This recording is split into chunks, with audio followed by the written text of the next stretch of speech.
Bom, aqui de três como firma, três rubianos como firmando, Sean está começar a sua carreira, ela vai acabar camp de nós na Santo Domingo, ela vai começar aí na dus agora que portar tem vai instructional league, esse instructional league não vai que com o desenvolvimento vai, se vai merca direct off ela vai ano Santo Domingo, pero seguro é muito provável ela vai ano Santo Domingo para descostumar que sistema profissional, não?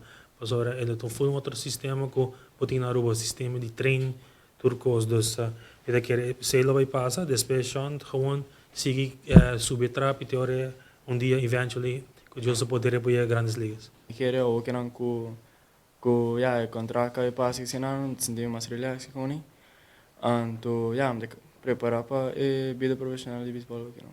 Você ainda tem bom sonho? Você ainda tem bom Sim, sim, sim. Foi hora muito chiquito, mas comecei com beisebol com direção, com 4 anos, madrinha de beisebol, treina de time, se dá algo foi chiquito, mas comecei a sonhar, anto algo como tá que vier no futuro.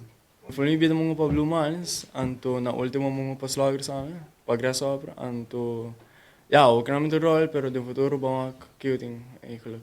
Conselho, mané, sowieso te beting upside downs, anto vooral con rubo de obi video, obi ano que papia, mané trae otro en su lomo que coni.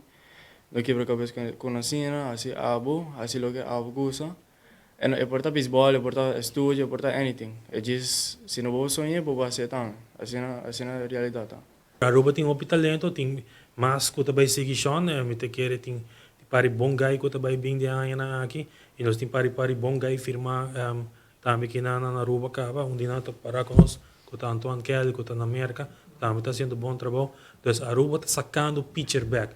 Depois de Calvin Sidney, era mesmo, não tá tem mais, e vou agora que Aruba tá sacando pitcher back e esse é bom sinal.